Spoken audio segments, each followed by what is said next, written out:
Hello friends, myself Vishnu Beniwal and welcome to APH classes.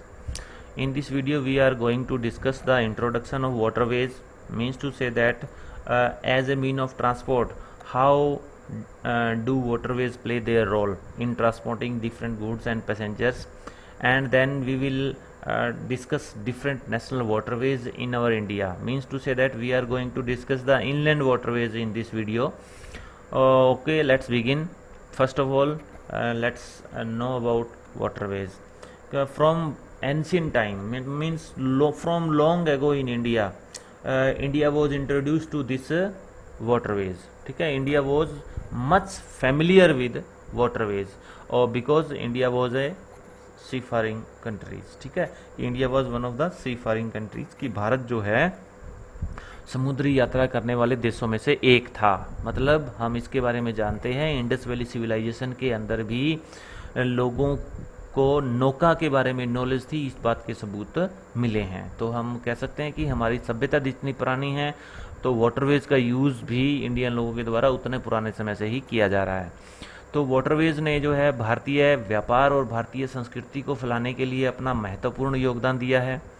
यानी कि जब भी हम किसी दूसरे एरिया के साथ कनेक्ट होते हैं वाटरवेज के द्वारा, चाहे हम यूरोप से कनेक्ट हो रहे हैं, चाहे हम अफ्रीका से कनेक्ट हो रहे हैं, तो ऑब्वियसली जब हमारे लोग यहाँ से उधर जाएंगे तो अपने कल्चर को साथ लेकर ही जाएंगे, और व्यापार करने के लिए उन्होंने जाना ही जाना है। ठीक है, तो इससे क्या होता है, हमारे व्यापार और संस्कृति को और ज़्यादा फैलाव मिलता है, दूसरे देशों में फैलती है ये। ठीक है, वाटरवेज जो है चीपेस्ट मोड ऑफ ट्रांसपोर्ट है।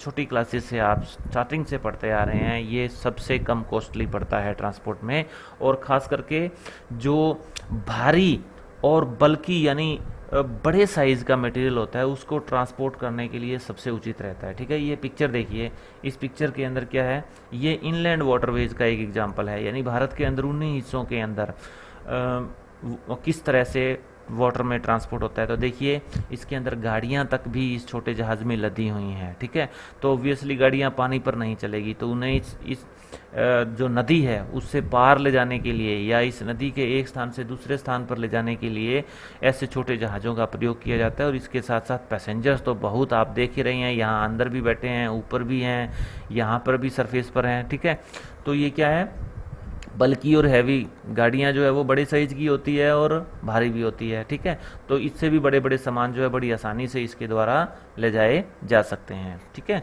और इसके साथ साथ वाटरवेज जो होता है ये फ्यूल एफिशिएंट होता है, यानी ईंधन की इसमें बचत होती है और ज़्यादा पोल्यूशन भी नहीं होता, इसलिए इसको इन्वायरमेंट फ्रेंडली और fuel efficient mode of transport कहते हैं।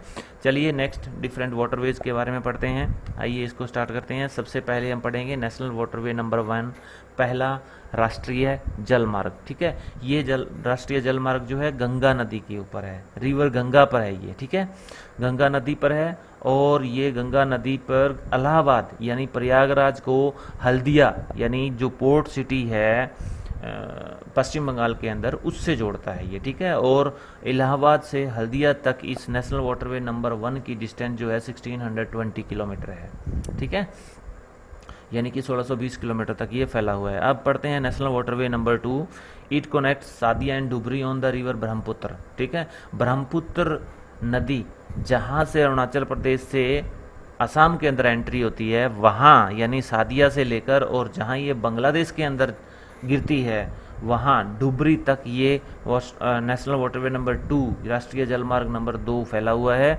और सादिया से डुबरी तक की इसकी लंबाई तकरीबन 891 किलोमीटर है। ठीक है, तो देखिए इस मैप के अंदर देखते हैं नेशनल वाटरवे नंबर 1 यहाँ पर आपको नज़र आ रहा है, ये ब्लू कलर के अंदर, जो डार्क ब्लू कलर के अंदर जो ये डिस्टेंस है, ये देखिए यहाँ पर इलाहाबाद से ये शुरू हो रहा है, यहाँ से फिर पूरे बिहार में से होते हुए बंगाल में जाकर यहाँ हल्दिया तक, हल्दिया पोर्ट जहाँ तक है वहाँ तक ये जलमार्ग है।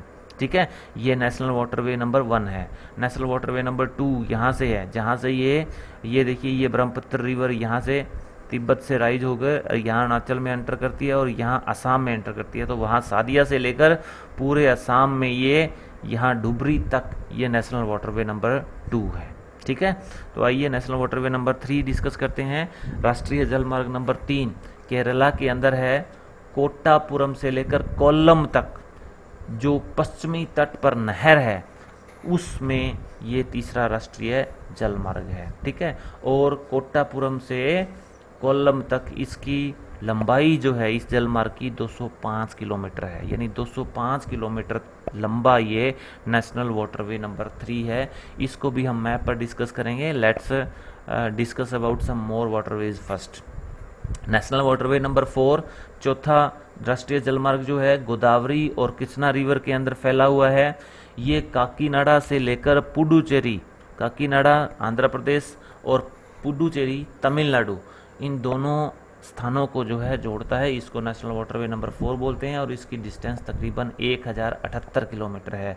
1078 किलोमीटर की डिस्टेंस ये काकीनाडा से पुडुचेरी तक कवर करता है।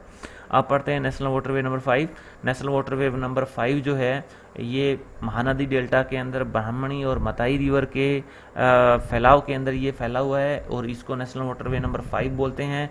और इसकी डिस्टेंस जो है सारी वो 588 किलोमीटर, 588 किलोमीटर तक इसका स्ट्रेच है। आइए देखते हैं हम इस मैप के ऊपर। तो देखिए नेशनल वाटरवे नंबर 3 यहाँ पर है, ये ब्लू कलर के अंदर जो नज़र आ रहा है, ठीक है। ये देखिए ये कोट्टापुरम है, यहाँ से ये नहर वैसे तो ये इधर से आ रही है, ठीक है, लेकिन वाटरवे नंबर 3 यहाँ तक डिक्लेयर किया गया है। कोट्टापुरम से लेकर ये कोल्लम, ये डिस्टेंस जो है ये कवर करता है, ठीक है। ये नेशनल वाटरवे नंबर 3 है। नेशनल वाटरवे नंबर 4 ये है, ठीक है। Here is national waterway number 4। It begins from here Kakinada in Andhra Pradesh, then it connects the Puducherry in Tamil Nadu. This is national waterway number 4. Okay, and national waterway number 5 is here. This is Brahmani river. ये ब्राह्मणी river के अंदर और मताई river, ठीक है, यहाँ तक ये national waterway number 5 आपको यहाँ पर नज़र आ रहा है। तो इस तरह से आपने ऑब्वियसली ये अच्छे से देख लिया होगा, ठीक है। तो ये तीनों और पांचों वाटरवेज को आपको मैंने मैप के ऊपर भी शो कर दिया है, तो आपको अच्छे से समझ में भी आया होगा। और इनका जो स्टार्टिंग प्लेस और एंडिंग प्लेस है वो अच्छे तरह से आपको लर्न होना चाहिए। और इनकी डिस्टेंस, यहाँ से MCQ भी आ सकते हैं, बहुत ही इंपॉर्टेंट टॉपिक है। तो दोस्तों आपको बहुत अच्छे तरह से समझाने की कोशिश की है और ऑब्वियसली आपको समझ आया होगा। और जो दूसरे वाटरवेज है यानी कि जो इंटरनेशनल वाटरवेज है उनको हम नेक्स्ट वीडियो के अंदर डिस्कस करने जा रहे हैं। अपना साथ और अपना प्रेम जो है APH क्लासेस के साथ बनाए रखिएगा। APH क्लासेस से जुड़ने के लिए आपको बहुत बहुत धन्यवाद।